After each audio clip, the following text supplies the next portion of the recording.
And oh, there we go. Yeah, so, and we met at the end of the day, we're quote unquote competition, right? So Louise with Metroland, I started in the saga about January 1, 2012. So it's going just past 9 years now. So in saga, first day, we had 300 page views. I guarantee you that was all friends and family and people that I forced to go onto my site. And we started with kind of like fun events, history of the city. Didn't think of any type of competition. It was just, I went onto Google in 2011 to find something to do in Mississauga and couldn't find anything. Mississauga at the time being the 6th largest city in Canada, I'm just like, wow, why don't we have a website, for things to do in Mississauga? Toronto had their blog TOs and such. So I grabbed a programmer and told him about my idea. He said it wasn't going to work, but I did it anyways. And at the end of the day, first day, January 1, 2012, 300 page views. Fast forward to today, we're doing 8 million page views a month, right? So in between there, obviously, there was a lot of growth, a lot of sacrifice, a lot of tears, a lot of everything. It's like, with the website, one thing's for sure is that you can't make any money until you get traffic. You just can't, right? So it took about, I'd say between 4 and 5 years to get any type of profit going. It was one of those sacrifice things where we pretty much sold all our assets. We sold our condos, we sold everything to keep this business afloat, because at the end of the day, we didn't make any money. I remember this story, and this is not a story, it's true, real life, but I remember going to Starbucks in like 2015. And Louis, I don't know if I told you this, but going to Starbucks at Square One, the one at the food court, which actually closed down. So I don't know if you knew that, Louis, but so it actually closed down. And I remember in 2015, I ordered an Americano, like I always do, right? I think they call it the Grande Americano. And I swiped my card and there wasn't enough money in my bank account for an Americano, right? And at that point, I was like, holy shit, I was like sweating and stuff like that. But I just remember that time, and I knew that I didn't want, I knew I had to do better, right? So, and I just remember that, and then, fast forward, 6 years, it's a multi-million-dollar site now, right? It's, we're doing in Saga, in Brampton, in Halton, in the Hammer, and we're going to be expanding to other neighborhoods across Canada. That's the ultimate goal. So it's there's been a lot of rough patches, and don't get me wrong, it's still rough now. I mean, we're still growing. We're at the growing phase, and so that's pretty much the story for In Saga. We started Brampton in 2016. 2017 we started in Halton, and 2019 we started in the Hammer for Hamilton. The unique reason why we started news in 2016. Do you guys remember the house explosion in Mississauga? Do you guys remember that in 2016? If I can get some thumbs up do you guys remember that? Yeah, one person remembers that. All right, Michael, thanks. So yeah, so anyways, it was all over. It was on CNN, it was on BBC. Anyways, a couple blew themselves up, blew up the whole house and blew up the whole block. I'm sure Louis remembers that. But at the end of the day, we started doing public service announcements for the city. Before this, we didn't do any news. It was all top fives. It was all events, history, and stuff. And then we started putting out public service announcements for the city because it was an emergency area at that time. Took out the entire block, even took out the condo that was like 2 blocks away. You know, all the glass was shattered and stuff. And yeah, we saw our traffic skyrocket 5,000%. And yeah, and that's how we started news. We started news. If that didn't happen, we probably would have started news, but just not that early, right? And ever since then, we started hiring journalists to do news, and our traffic has gone up. You know, our traffic has gone up like this the whole time. But ever since we did news, the traffic skyrocketed.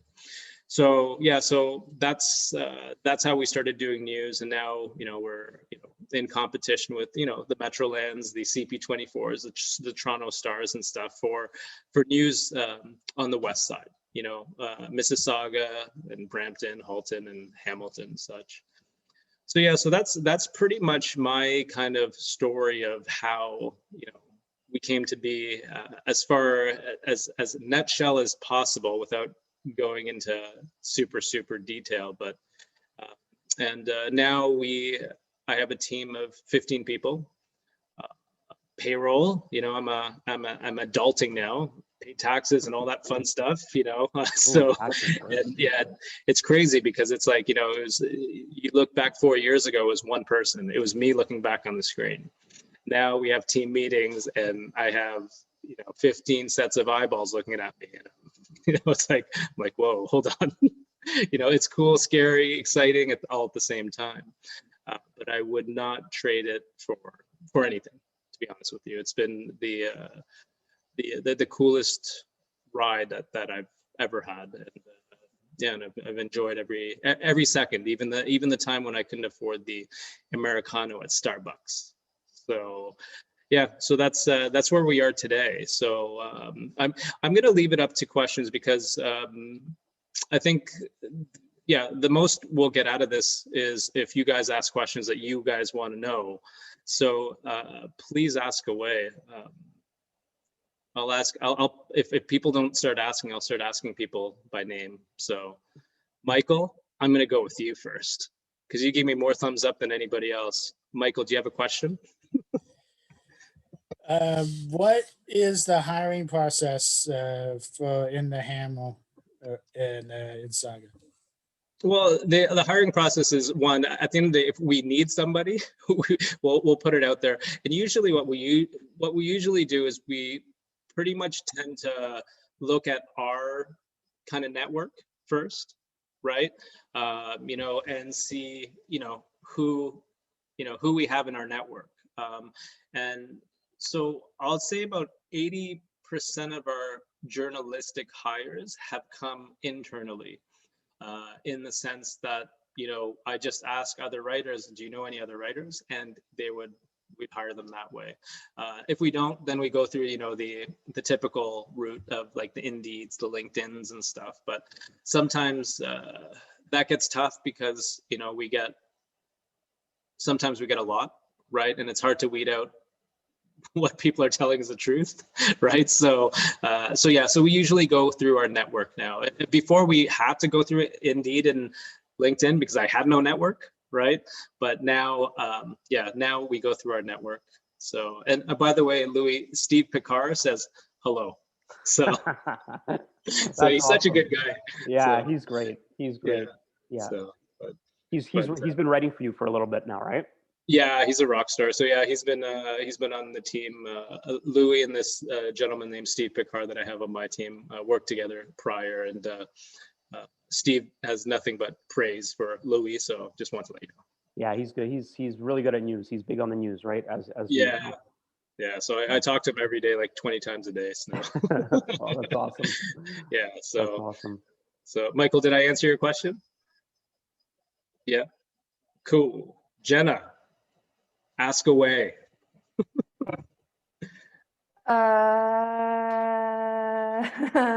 That's a good question. I know, right? While Jenna's thinking of a question, I'm going to jump in, but you're not free, Jenna. I'm going to go back to you after. Oh, great. But I'd like to ask a question. Yeah. When you are doing your hiring, right? Yeah.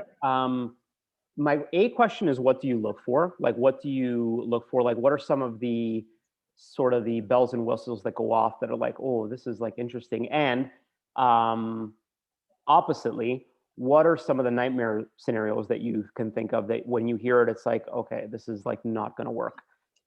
Because these are all students, and they are all going to be going on interviews. So I think it's helpful for them to know kind of what someone, an employer, would see as, you know, ding, ding, ding, this is really good, and not good. So the biggest ding, ding, ding thing, and we all laugh about this internally, but is not knowing anything about the business. Right. So I've had interviews, and I've probably done more interviews in 2020 than I've ever had in my life, probably in the, let's say, in the hundreds. So, and most interviews are good. Most of them are good. But I mean, some of them, they'll say like, so what do you know about the business or the company? And they're like, I don't know anything about it. Can you tell me about it? Right. And I'm just like, in my head, I'm like, are you serious? It's like, all you had to do was search literally 2 minutes, you know, prior to the interview, you know, and anyway, so, and so that is one of those things that really bothers me. And I think it would bother anybody if you don't know anything about the business and you're trying to, and then you have to pitch them, you know, for, you know, for the business. Other things too, I mean, that, you know, they're more humorous than anything, is that, you know, they'll tell us that they're moving right away. You know, they're like, yeah, we have a job posting for Mississauga, but I'm moving to Vancouver. You know, can you help me out? I'm like, probably not, you know. So, and the thing that I look for the most, and I think the thing that we look for the most as a team is because we're such a lean organization, you know, you have to fit into the, you know, the culture of the team, right? So you have to be able to, you know, work well with the team. So I think in regards to, have examples of how you've worked well together with a team, because a lot of these companies that will be hiring you, there's a good chance they're small. So you don't want a bad kind of, you don't want a bad apple or a bad attitude, because that could, you know, it could manifest into something bigger when you have such a small team. So that's the biggest thing I see, is that, yeah, obviously, you know, if you're getting hired for a journalistic position, obviously you have to know how to write and stuff like that. That's a given. But at the end of the day, it's, you know, how well can you work with the team, you know? So, and that's a big thing with me. So I always have the last say as far as the hires go, and the interviews are very, you know, very casual in the sense that I just want to know how they are. You know, are they cool? Can they work with me? And I think that has a huge impact. So, yeah. Does that answer your question, Louis? Yeah, it does. Just a quick follow-up with Yeah. that before we go on to other questions. How much emphasis do you put on, for example, say you're hiring at In the Hammer, how much emphasis do you put on the potential employees, like knowledge of the city or the municipality that they'll be covering? Huge. That's huge, because I mean, it's one of those, we do ask them too. I mean, what are the, you know, the 5 major topics that are affecting Hamilton, Oakville, Burlington, doesn't matter, you know, and if, you know, and it should be stuff that I don't know. Right. So, yeah, so that's very important. You know, we've had people, you know, and everybody likes to write top 5s and stuff. So we're also known for our top 5s in like Mississauga and stuff. And that was our claim to fame when we first started. And everybody likes to talk about top 5s, and but I need to know the nitty gritty of the city. So having a very good grasp of the city's politics, the you know, the topics that affect the neighborhoods and stuff it's hugely important. So it's very important to the hiring. So Awesome. Yeah. So, you want Jenna, to go back didn't to forget Jenna? about Jenna. Yes. Jenna, you had 5 minutes to think of a question. So one thing I will say is, when you were saying that you need to know Hamilton, like stuff like that. I was looking at Michael because Michael's like a Hamilton nut. Oh, he really? knows he knows every like history and stuff. And Nice. like Oh, Michael, you're hired. Michael's your guy. That's Michael awesome. is your guy. That's awesome. Okay, well, I mean, mine's not so much like a hiring question, I guess, but like You can ask anything. mine is more so like I didn't know about this or I might have known about this house explosion in Mississauga, but like you said you were like by yourself when that happened, right? Or like did you still have a staff at that point? No, at that point I did have a few people on staff. So it wasn't, it's nothing like the way it looks now. So I believe at that time there was only 4 of us, right?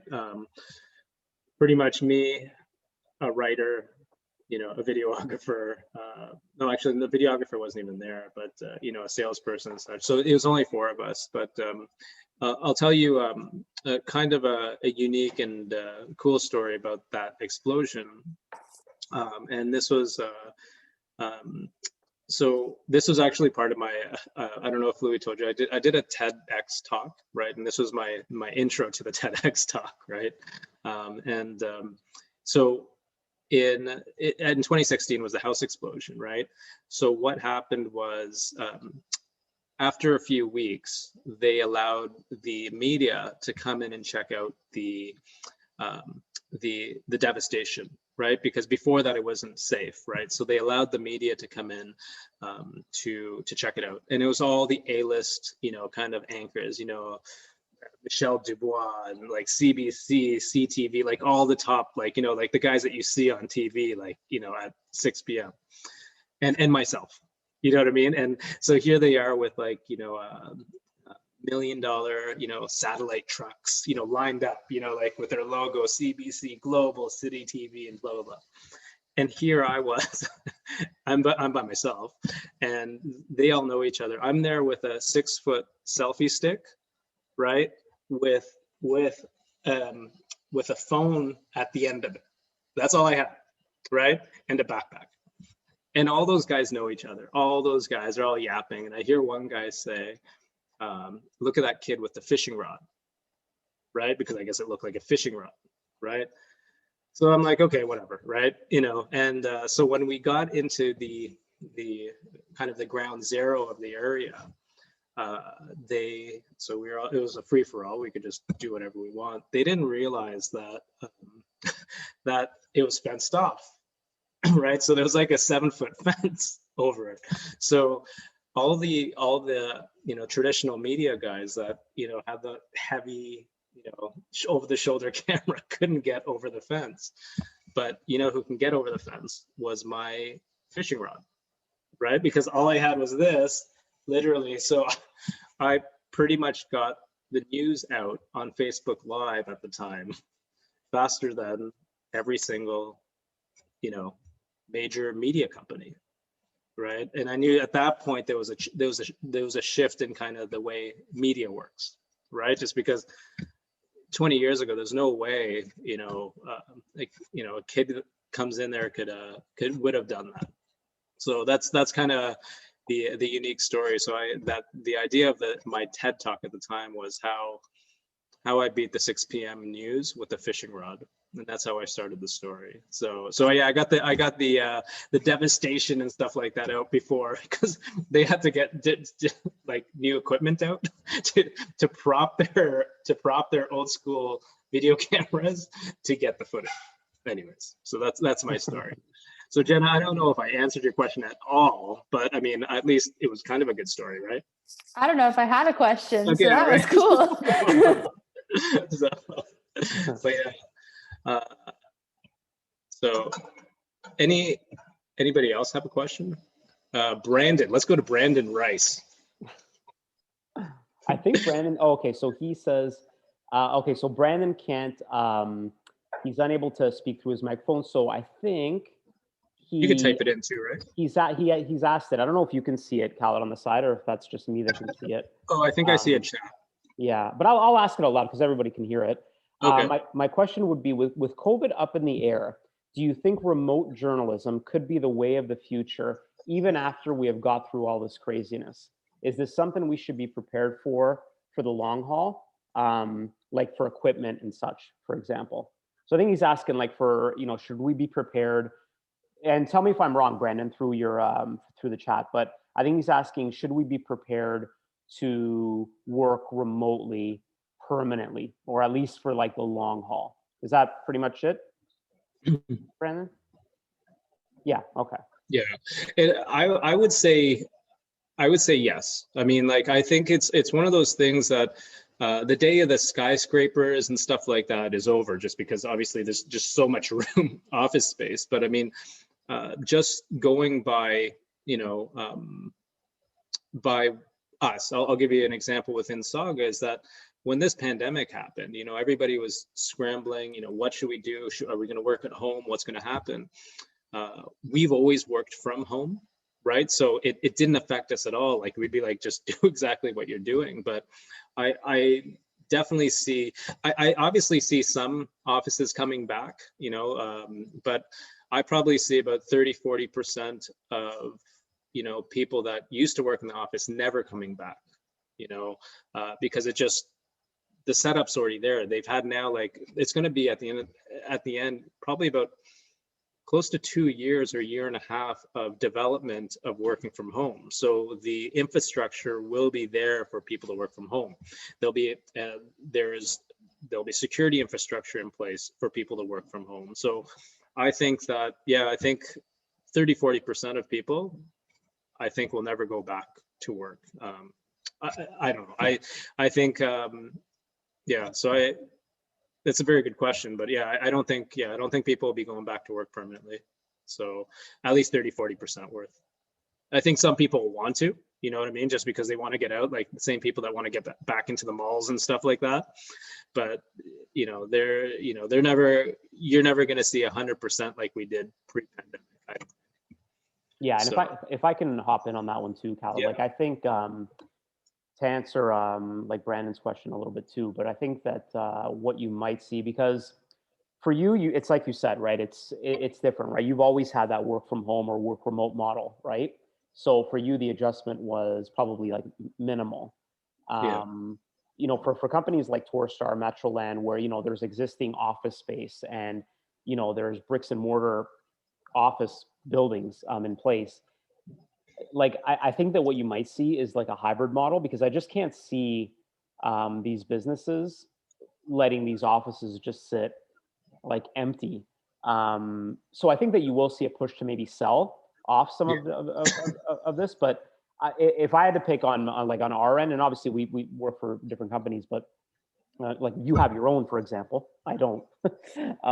But where I'm from, I think what you might see is like a hybrid model where you'll have reporters coming in or editors coming in like maybe once or twice a week, maybe for like meetings once a week, just to kind of keep that office culture in existence, because there is something I think to be said for office culture and kind of what it does for for mental health and for for well-being, and even just for the business model itself. So that's where I think we're going. Having said that, my predictions for this pandemic have been like 100% wrong.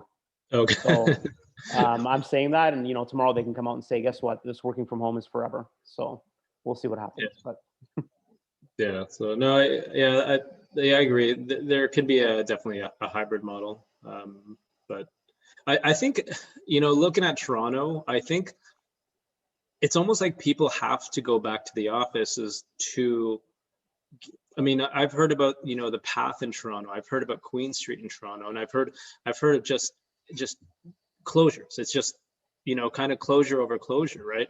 And I think people have to go back to keep the economy going, because the Path only exists because of people that go to work, right? Yep. And over the last year, I've heard of like hundreds of closures, right? So it's a messed up situation, but I mean, like, I was a Path user like when I went to Ryerson, and man, it was bustling like every morning, at night, like all constantly bustling. So to see it like how it is now and to see the pictures is just like, oh my God. Yeah, it's crazy. So, but I mean, Sorry. if I could ask a question before I get called on. Yeah, okay, sorry, no problem. Go ahead. I just was wondering, because you said that you were interviewing people like way more than you were like previously. So how do you think that that's compared? Like what like would be like a day-to-day day like what does that look like for you? Like day to day, what I do in every day. Every day does change, but I mean, I do have so ever since the pandemic hit, I just knew, so my team, obviously, all the writers went on full tilt, just because I'm sure, Louis, you're the same. As soon as the pandemic hit, it's like, oh my God, it's like we're working 10 hours because it's just nonstop news, right? Mhm. I don't write, I'll be honest, I don't write. So but I wanted to do something in regards to, giving some content back to my team, because I didn't want to feel useless either, right? So one thing that you see CP24, you see all the big guys, they all, it's Tory, Trudeau, done, right? Now you're starting to see like the Bonnies, the Patricks, kind of on a weekly basis. But at the time, I just knew I had to do something, because a lot of people were asking about, where's Bonnie, where's Patrick, right? Because a lot of people don't have cable either, right? It's like I remember the first Bonnie Crombie interview I did in April, the first or second week in the pandemic. Put it out there, 60,000 views, and all the comments were, oh, she's finally coming out of her rock, she's finally coming out of her cave. But I know that she's on City TV, CP24, but if people that don't have cable don't see that, right? So I'm getting to the day-to-day part, Olivia, sorry. And then so what I do now is I do interviews weekly, literally weekly, since the pandemic started, with Bonnie Crombie, the mayor of Mississauga, Patrick Brown, the mayor of Brampton, Marianne Mead Ward, the mayor of Burlington. I had the Hamilton mayor on a couple of times, but it's not weekly. And I want to give, so I have a lot of interviews lined up, and ever since then, it's been kind of crazy. So it's like these interviews have garnered about 5 million views over since April, right? So people are watching them. People like them. It's informative for a very, very hyper local market. So I do a lot of interviews right now, and ever since, I guess, I'm sure the political circle, the PR guys, they all talk in regards to, who should interview you and such. So now I get asked to do interviews with, I've had Doug Ford on a few times. I've had Jagmeet Singh. I've had, anytime there's like a budget or something, they'll ask me, do you want to interview so-and-so? Or, so the cool thing is they're coming to me. So a lot of my time now is spent on, the weekly interviews, coming up with questions, getting questions from journalists, getting questions from, the audience, coming up with new guests, because I do want to kind of keep it as fresh as possible, but keep it informative and keep it really hyper local. So like the most interviews I had in 1 week was 8. Right. And a lot goes into that too, because I do it on Instagram Live, right? It's just a medium that we use because it's the easiest to, everybody has Instagram, right? Even Doug Ford does, right? So, and then from there, we repurpose that. Our creative editor repurposes that and puts it on all our platforms, right? And that's where we get the views. So that's part of my day-to-day. So, yeah, so like that takes up a lot of my time. Other stuff is just strategy as well. Where do you want to expand? Where should we expand to next? Is our technology, okay? So it's a lot of kind of like, just trying to figure out what our strategic next move is. So I have a team for that, and then all the other stuff is day to day. Kind of like finding stories. I still love finding stories. I like, Louis. You know what I do now? It's like I get so bored that I just drive around, right? And every time I drive around, I always find something, whether it's an opening, closing, something, right? Yep. So Yeah, so it's like I just can't sit at home, so I just drive around and you know, and yeah, so that's kind of my day-to-day stuff. So it's kind of like, yeah, there's management, there's kind of like big picture stuff, but I do a lot of interviews now, and yeah, so that's kind of my day-to-day. Olivia, does that Awesome. answer your question? Yeah, no, totally it does. I just want, yeah, like I just want to see how it compared from, you know, life schedules changing and how like you've been able to adapt. And yeah, it was perfect. Thank you. Okay, cool. Thanks for the question, Olivia. Can I ask a question? Yes, you can. Hold on, let me turn my camera on. Hi. All right, there we go. We got another Melissa? human. All right. So usually the topic of conversation this semester in some of our classes has been diversity and representation of like BIPOC in the media. So I was just kind of gonna ask, just because I've been a little scared because of the statistics that some people have been showing me, but what do you do, because you're you're in charge of like hiring people, what do you do to be as inclusive as possible towards diversity? And to follow up with that, how do you feel about the like the lack of diversity in media right now? Well, that's a good question. I mean, I try to, like, I'm half I'm half Egyptian, Japanese, Canadian. So I'm like as diverse as it comes type thing. So I try to I always always do it based on skill set, obviously, right? I mean, it's based on skill set. But yeah, so I mean, like if you look at our team, it's very diverse. You know, we have it's like, you know, all the cultures within our team. So I mean, you know, it's a tough question. But I guess we look at it more skill first, right? And then, you know, we don't judge based on obviously ethnicity or anything like that. So does that answer your question, Clarissa? Yeah, just because recently there's been like some statistics thrown at me because I'm a person of color also, that like the newsroom consists mostly of white individuals over And Black, Indigenous people of color, and then there's that issue of like lack of representation of those cultures in the media. So it just scares me a little sometimes whenever people are like, "Oh, it's mostly white," and I'm like, "Great." well, and you know, the funny thing is I see that too. Like I'll listen to, you know, one thing that I started listening to is news talk. Ever since this pandemic happened, I've listened to News Talk 1010, but then I started listening to it to realize I'm like, there's no diversity in news talk, right? Like it's all like outside of weekend stuff, right? You know, I think on News Talk 1010, I love it, but you know, there's Nina Singh, right? You know, he very, very well-spoken lawyer, right? He has a show. And outside of that, it's not diverse at all, right?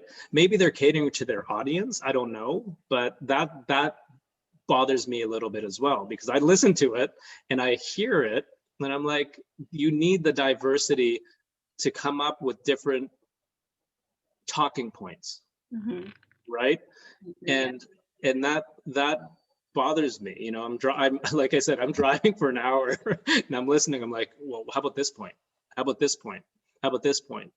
And they don't see that because there's not a diverse, you know, commentator, right? You know, and I feel like calling in and just saying, hey dude, how about this point? You know, so I think, you know, I love the question and you're right. It's very true. I guess I've never seen it that way in the sense, because with my team, it's so diverse. I've never, but I mean, I do see it, you know, on the outside. So yeah. No, but it's super comforting to know that your team is diverse, at least, because I know some big corporations aren't so diverse. So Yeah. do you also go out of your way to make sure you cover like diverse topics, like about like the indigenous people? Yeah. 100%. Yeah. So our team is we cover obviously, I mean, like this month being Black History Month, we made sure that everything that, you know, we're writing at least, you know, one story every few days about Black history. There's so much Black history within our regions, you know, that people need to know about.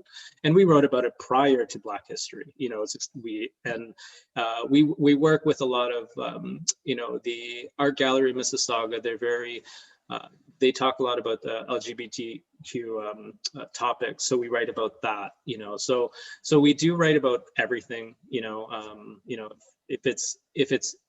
If people should know, they'll know. It doesn't matter what the topic is. So yeah. So And if yeah. and if I could again, if I could just jump in, Clarissa, you're not wrong with the statistics that you're seeing.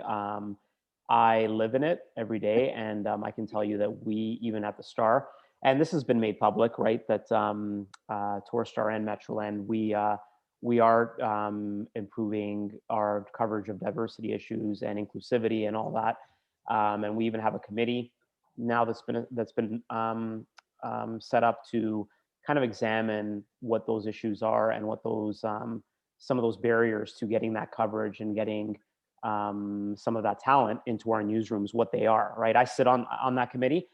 So you're not wrong. I mean, we've come up with a committee to try to manage and deal with some of these issues, right? And it hasn't been easy, right? I mean, I think Khaled will probably agree with this, but if there's one thing I can't stand hearing, whether it's in a newsroom or even with friends, is, you know, well, we've always done it that way, so why are we going to change, right? And it's the worst thing in this world, right, that we're in, especially now, right? So we've even made some changes to our job placement programs and even the language in our job postings in an effort to attract and entice, you know, members of marginalized communities, BIPOC, and other communities to kind of come forward and put their name up and say, oh, this looks like a place I want to work. So you're not wrong, and I hope that other places are trying to address it, you know, in the way that we are. We're trying. You know, we'll see what happens. But yeah, it's a great question. Terrific. Yeah, that's a very good question. Yeah, so lately I've just been seeing, like, whenever I see these statistics, I've asked some of the people that I like know about their hiring process, and they always say that they're inclusive as possible as well. So it makes me feel a little bit better going into the workforce. So thank you for your answer. Yeah, and even on our end, it has shown, it is showing some dividends already. Like, we are having a diversification in potential employees coming forward, and even the people that we're hiring. So it's so far it's working. It looks like it's working. So we'll see how it goes. Yeah. And Clarissa, I don't think it's just the media industry. I think it's a lot of industries. Absolutely. Like, it's not like, it's definitely just not sure. like, you know, yeah, no. For sure. Yeah, absolutely. Yeah. So, great question though. Can I just point at people? Can I press their name and then do they like appear? That'd be awesome. I wish. That's what they should do in Zoom from now on. They press it and then their face appears. You know, it's funny you say that. I joked about that last week, that I should press the button and the video would come on. And I think Olivia nearly took my head off when I said that. She goes, "No, don't you dare." So I'm like, yeah, fair enough. Nice. Oh, there we go. Oh, there you go. She appeared. Hey, Olivia. And she's gonna turn it off. Oh no, she's gonna keep it on. Okay. So, let's go with who else can. Who wants to ask a question? Is Lucas there? There's two of them. No, Lucas, George. Anything you want. Circle back to me. That's okay. Okay. How about Lucas, the other Lucas? I guess my question can be, what did you do for schooling, and like right when you got out of schooling, like what was your plan after? Oh man. I went to school at Sheridan College. Sorry, Louis. Sorry. Don't worry. I didn't find a job. So and then I graduated marketing. And then I couldn't find a job as a marketeer. So I went back to school and kind of learned web design and graphic design. And I was always the guy at Sheridan College that always did the graphic design anyways, I was I was the guy that was part of the project that made the project look pretty, so I went to a school that, I did web design, graphic design. And at that time, I guess I knew I was good at web design because that school itself that was ran by the Peel Board of Education at the time told me that they liked my stuff. So they asked me to create a website for their, for their school, which was a big opportunity at that time because obviously I had no experience. So they allowed me to do that. And then graduated from that, or got a certificate or whatever they call it. And then I got into marketing, a marketing job. And then afterwards, I started a marketing company. I was a partner in a marketing company. Don't worry, I'm almost over with the story. And then I resigned the marketing company to start InSaga. So I literally had no backup. I just said, guys, I have to resign. I didn't want to, I just wanted to do the idea by myself. Anyways, and then I started InSaga the idea started in 2011. So that's how it came to be. Thanks for the question. Cool, thanks for the thumbs up. Let's go, is it C? What's the person? Sorry? Shaban? Shaban, yeah. Question. Okay, I actually put my question in the chat, if that's okay. Basically, I just wanted to know, aside from your specific team, do you think that, like with lockdowns and the pandemic, the media field is scarce for like people entering the workforce, like looking for internships or jobs in media, or people working from home, like virtually has made hiring higher demand? I could just tell you from our experience. So we've actually expanded our media company. Like we've hired like 5 people over the last year. And I don't know how it is for other media companies, but at the end of the day, we've never seen traffic like this ever. So that usually means more revenue, right? And with more revenue, you just want to hire more writers. So for us, we've been hiring nonstop, so that's, so I don't see it as, I don't see any less people getting hired within the media realm. Maybe Louis, you can answer that as well.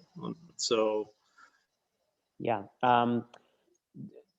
We have, like, as part of what Clarissa asked earlier, we have an internship or a diversity and inclusion committee, Shaban, and part of that is starting a placement program, which we have in our newsrooms, but it's very spread out and it's not really centralized. So we have a centralized program now that we're going to be rolling out, and that's going to be a placement program. And like I said before, if what you're going to start to see is these businesses, Metroland, Torstar, all the big ones as well, CTV, if they're selling off their office spaces because they know that this model is going to be the future, that's going to mean, like Khaled said, revenue coming in, right? So hopefully that'll create an environment where there will be some room to hire and diversify and expand. So if anything, I think it's the opposite. I think that eventually, maybe not right now, because kind of we're in the thick of it now, and I think people are nervous.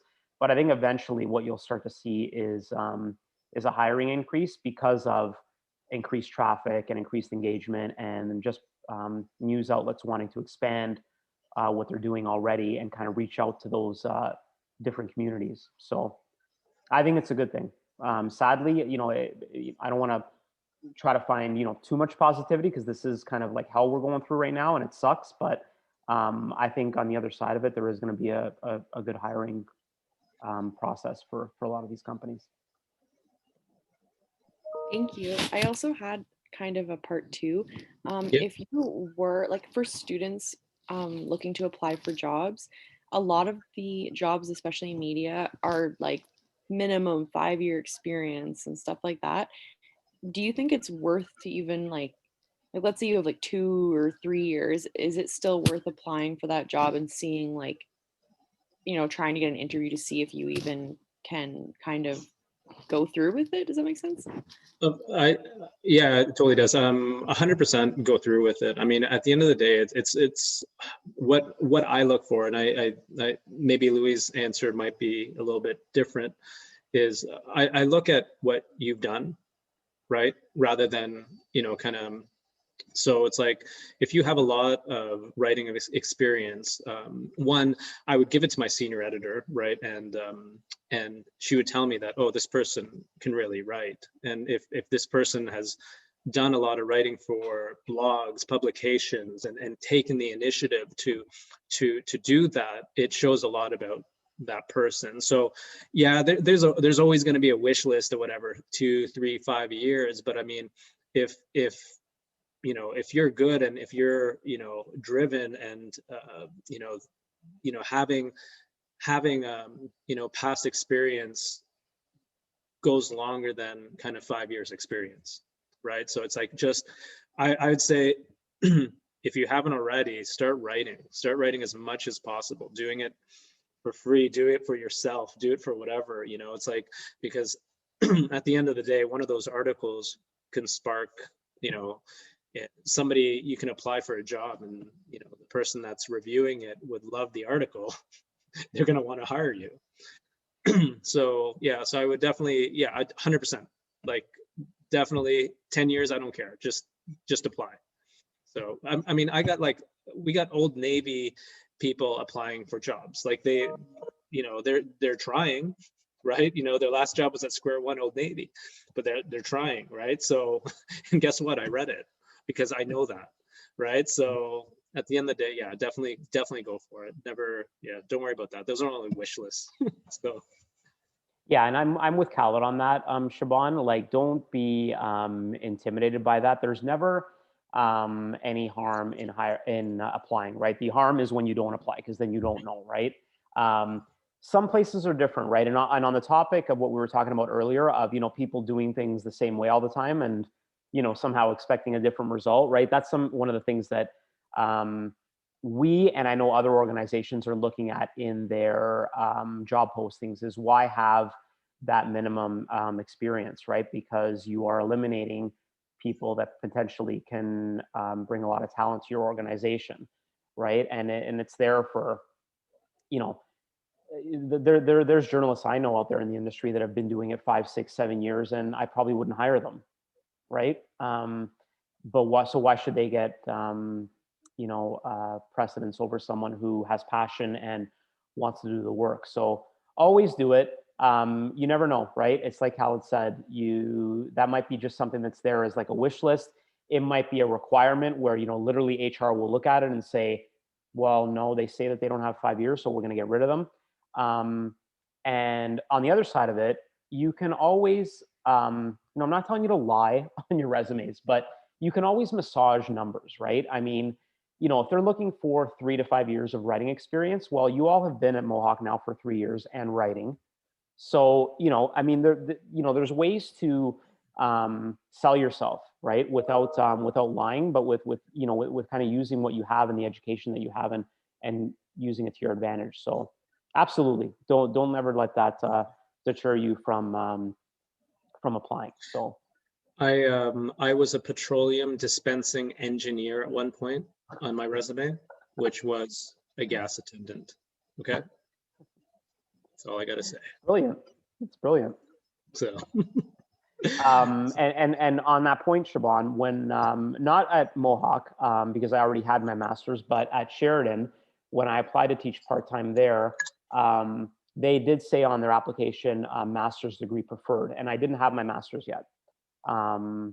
I had just started taking it, and if I remember right, I didn't even put that in the application because I hadn't gone into the master's program yet, and I got the job there. So yeah, never let that intimidate you. Yeah. Just to get, one of our teammates came straight from literally co-op type thing, and he's been working with us since, and yeah, it's like he's one of our top guys now. So literally from from co-op, like the April session of like writing for like 30 hours to now like full time. Yeah, Louis, we got benefits now. So yeah, That's so, awesome. so That is that's when you awesome. know business is okay, when you get benefits. It's like my dentist, man, it was like 5 hours. It was a 5-hour appointment, man. So anyways. And you do and you have hired Mohawk grads, right? You had Paige in there Yeah. for a bit, and Yeah, yeah, and she still writes for us on a part-time basis. She decided to start her own business. So yeah, you know, one thing I've learned, I'm learning every day too, like as a manager or a boss. And you know, when I first started, you know, it's like, you know, when somebody leaves the company, they're like, you know, you take it personally. You know, you're like, oh my God, why are you leaving? Well, you're, you know, it's like you don't see the dream. You know what I mean? But now it's kind of like one of those things that, you know, if you're leaving for a better opportunity, all the power to you, right? You know, it's like I've learned as a, you know, kind of a boss or whatever as well. You know, I'm learning every day, because I mean, as I grow, they don't teach you in school how to manage 15 people. They just don't, you know. So I'm still learning every day. So, and I'm learning from my teammates and everything like that. So, but yeah, you got 2 Brandons and 2 Lucases in your class, eh? I know. Have we gotten a Great for when I call on them. Brandon Anderson? Is it? Does he have a Yeah, question? I don't think we've gotten him yet. If he's got a question, go ahead. Have we asked everybody yet? Michael? Yeah, Michael, we asked. Yep. Yeah, he was Yeah. the first one you asked. Yeah. So Brandon would I'm be the open for last one, and he's not responding. So I'm assuming he doesn't have a question. yeah, he's making toast right now. So you can ask second questions too. Do you have any questions, Louis? No. I asked. You have some good ones. I asked. So- I think I've asked online. If nobody Ask has away. any questions, no, go ahead, Kyle. No, I'm just gonna say. I mean, just no. Ask if you have any questions. Ask away. So, yeah. No questions. I'll ask another one, I guess. All right, go ahead, Clarissa. Thank Um, you. What was the biggest risk in jumpstarting your career? What wasn't the biggest risk? It's like, I'm like literally. No, it was everything. I mean, it was. I also have I have a son. He's 15 now, but you know, at the time, the biggest risk is you want to provide the most for your son as possible, right? And at the time, it's like when you first start, you literally have no money, you have no revenue, you have no income, and you're like, what am I doing? But at the end of the day, you see it working. You know what I mean? But you're like, I don't know how many years ahead that would be. So, you know, the risk was, you know, trying to provide for my family. That's the biggest risk, right? You know, and luckily, you know, I had a condo.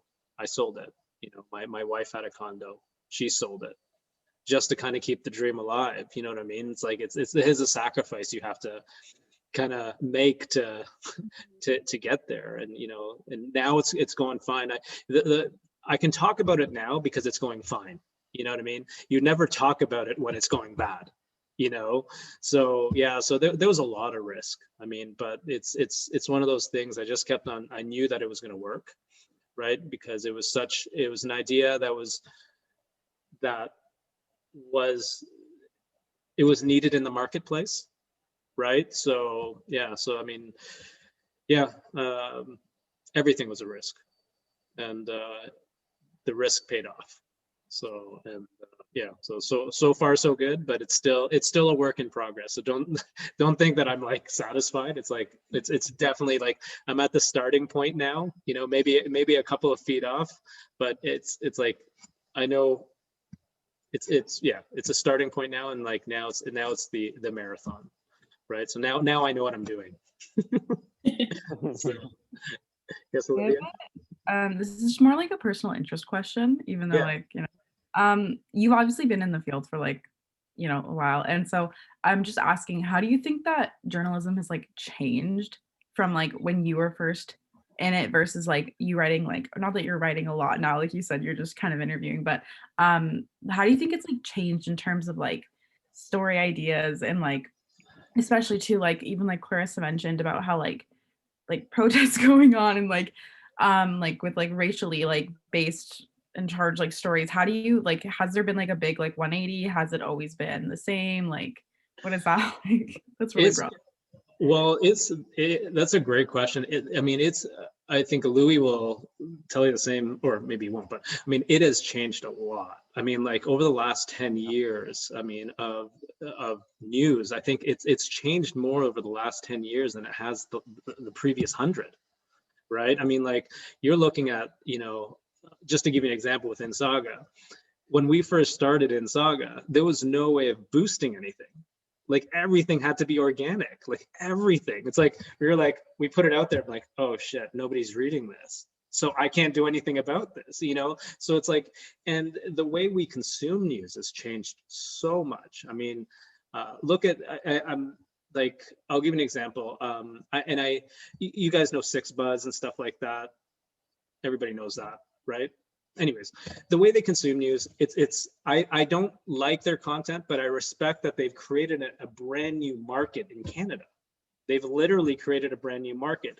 Mind you, I don't care for the market too much, but it's instant hits. It's instant, like kind of like gratification. It's instant, like, and I think that this is where journalism and real journalism will come back, because there's so much kind of little hits of news that deceive people, right? Not all the information's there. People just read the headline, right? And and then people's opinions are based on that, right? So yeah, I think journalism and the way that people consume media has changed more in the last 10 years than it has in the last 100. And I think I think that journalism as a whole, like writing stories with the way you're taught by Louis, will come back, because people really see that the little hits of news will only, it's not the full picture, right? So does that answer your question, Olivia? Like I think it's been, it's changed so much, and it's changing daily too. It's like I try to listen to like podcast forums and stuff just to keep up with how digital media is changing, right? Because at the end of the day too, it's like digital media does not exist unless you make revenue. It really doesn't, right? No matter who tells you that. It's like, if you're not making any revenue, so you have to, the way that revenues created on digital platforms is changing daily, like literally daily, so it's not one of those things that it's so great question. I don't know if I've answered it, but it's changed drastically. Like I can't tell you how, and it'll change next year too. And it'll probably change tomorrow, right? Because even now, like a lot of like professors, like including like Louis, it's just like you see all these like immediately you go into like journalism, you're like, oh, I have to go into print. And I've just seen so many different branches I can almost like exit off into, and it just like broadened my horizon like a lot more than I thought it would. Like as much as I like say this in like a comforting sense, oh, I don't have to go into this, it's kind of scary to have so many options. And so no, really, I just like since it has changed so much, I was like thinking like all these other options, I'm not sure what to go into. And it's kind of like refreshing to know that it does change a lot, because also too, I get bored a lot. You know what I mean? Like it's really hard to stick to like something for more than 5 years for me. So so thank you so much. That was I answered the question perfectly. And perfect. Louis, do you want to answer it? Yeah, just to expand on kind of what Khaled said, Olivia, you could even see it in how much it's changed in the hiring, right? In the job postings, right? Like we have a job posting right now at the Star for an editorial content strategist, and it's a newsroom position. Not a reporter, not a photographer, not an editor, an editorial content strategist. Basically, the job position is you are hired to monitor trends, look at what's working on all of our publications and all of our websites, find trends, find data that shows that certain numbers and certain engagement times are like this because of that, and that's what you do, right? It's a fascinating industry, right? It's a fascinating industry, and that's one thing that this digital world has taught all of us. It teaches us what people are reading and what they're not, because you never knew before, right? You know, as a journalist, you put what you think is right on the front page. You air what you think is the right news story as your lead item on TV, but you never know, right? And this world, the analytical world, has allowed us to say, okay, people like this content, right? In Halton Region, people love school board content. They eat it up, right? Like they just love it. We've seen, and we would have never known that from the data. So we kind of got together and said, you know, let's pump some more effort into covering school issues and school related issues. So it's a fascinating industry. So it's changed like that. Like the analytics of it has been mind blowing. So yeah. I've even sold my soul, and I'm on TikTok because my social media manager, like, she's like, so we started a TikTok account a few months ago. We are on the verge of getting whatever the check mark or whatever, right? And the funny thing is, so it's like, it was only her doing TikTok stuff, so people didn't think it was the official In Saga account, right? So she's like, you got to start doing TikTok stuff just so your face is it. I'm like, really? Right? So Louis, I've actually done TikTok videos. So my son's friends that are 15, I have so much street cred with them. Like they're like messaging me. They're like, oh my God, I saw you're on TikTok, amazing. Can you follow me? Right? And I'm like, sure, right? And they're like, I guess like a follow is a big thing, like from a media company, right? And they're like, and anyway, so yeah, so I guess I'm just saying that because like my social media manager is telling us to do stuff that we've never even thought of. You know what I mean? Like, you know, so it's like I said, it's changing. So, even the word you just used there, Khaled, right? Like social media manager, right? Yeah. I mean, what was that 6-7 years ago, right? I mean, you know, yeah. maybe you had one, but you know, if I would have heard that term, you know, even back when I was teaching at Sheridan, I would have been like for what? Like why? Right? But now, I mean, I get it now. I totally understand why. But you know, so it's changing big time. Yeah. So great question. Yeah. Any other questions? Jenna, did you have one before? Or I think I just babbled after you said something. Sorry. I have a question. Michael? No? What's the TikTok account called? Sorry? What's it's just in Saga. In Saga, yeah. So I put some links in the chat of the websites there. Yeah. If you all want to have a look. So, but yeah, it's been quite the ride. I mean, with it's the most fun I've ever had. It's been the most tears I've ever had. It's been the most everything I've ever had. But I wouldn't change it for the world.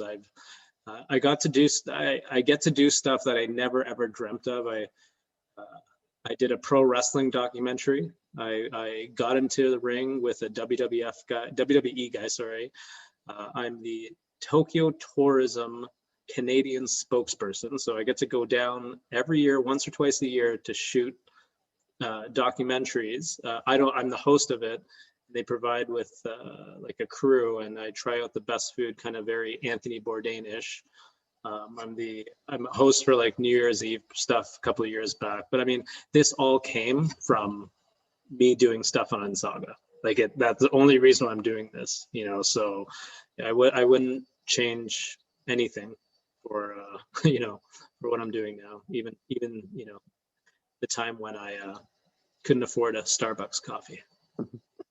So I think Michael might have a question. Yeah, Michael kind of. Yeah, Michael, go ahead, man. Digital and real hand up. Okay. This just came out of blue, but what is the best advice would you like to give to those who are pursuing a journalism career? Get as much experience as possible. Free, paid, whatever, get as much experience as possible. Experience is key. And like I said, when I look at a resume, I look at what you've done, right? and secondary, I look at the education, but I look at what you've done. Whether it be from a creative side, a journalistic side, I always look at what you've done. So try to get as much experience as possible. Write, blog, podcast, do whatever. Great videos about Hamilton, the history of Hamilton. Jenna was saying how you love Hamilton and how much you know about Hamilton. Do history articles and stuff like that, because that stuff, who else is writing that? You know what I mean? So just try to get as much experience as possible, man. So good question. So who haven't we heard from? The Brandon Anderson, is he done toasting his toast? Yeah, okay. So, but no. Okay. Well, do you have any more questions? No, I'm good. I think you've answered and kind of enriched everybody with your talk and the answers to the questions. So, no, that is awesome. If that's it, if anybody doesn't have any other questions, I will. Larissa, no more questions? No, I think I'm good. Oh, fine. Olivia? Your email though, just in case I do have any questions. Sorry, how do you say her name? So, C-O? Oh, Siobhan.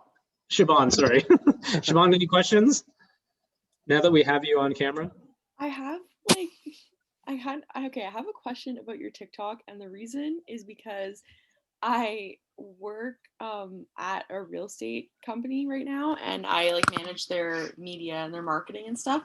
Okay. And someone asked me about TikTok, and I was like, yeah, sure, give it a try. And now I have one of our eldest realtors trying to make TikTok. So I just is this a good idea? Have I made a terrible mistake? I would never say no to trying, right? So one thing that is good and bad about TikTok, one thing that's really good, obviously, it's anybody can see it, right? So the how do I say it? The viewability, right, is, oh, cute dog. It's off the charts in the sense that there's no rhyme or reason why people get views, right? Nobody knows the algorithm, right? So we've gotten everything from 1,000 views to 300,000 views, but I have no idea why, right? So at the end of the day, it's I would go for it, try it. What's the worst that can happen? It doesn't work. You might get a few hundred, but you'll have fun doing it, right? So it is kind of a fun platform. So I would say, yeah, 100% do it. I mean, yeah, and then you learn how to use TikTok. Yeah, which is the best part. Yeah. So, yeah. What's your dog's name? This is Diablo. He's still a little pup, as you can see. Sup, Diablo. Cute. He's not a Diablo, I hope. Sometimes he is. Right now he is. What about Savannah? Savannah, I don't think you asked Savannah, Khaled. I don't mean to pick on her, but I don't know if she's got any questions. Oh, Savannah. Sorry. Hi. Sorry. No, I don't have any questions for you. Everyone pretty much. Nothing? Nothing at all? We forgot about you, Savannah. Sorry. No problem, Louis. You only threw me under the bus. Okay. Sorry. All right. So awesome. Well, thanks for listening to me for the last 45 minutes. Oh no, it's been an hour and 15 minutes. Oh my goodness. Crazy. Sorry, Louis. No problem. I'm glad you came, Khaled. And I know that they're listening and they're engaged because number one, I mean, we've gone over the, how long I thought you were going to be, which is great. And number two, I've never seen this many faces before. Everybody decided to show themselves on video today. So that must be because of you, because it isn't because of me, because they're always they're always hiding when I'm on. So I'm just playing. But I'm gonna let Khaled go. I want the group to stay on for a bit because there is some things I have to discuss with you just kind of moving forward. But I will let Khaled go. Thank you so much for your time as always. And I'm sure that they're all a little bit more informed by what you've said today. So just kind of about the media landscape and just about getting out there and getting a job in general. So thanks. Awesome. Thanks for having me, Louis. Thanks, everybody. Thanks a bunch. Bye. All right. Now you're stuck with boring me again. Like, how am I going to top that, right? You know, a guy that started his media company from the ground up. Like, I can't do that. Sorry. So I'll give you just a couple of like just a couple of things I want to say kind of moving forward. So based on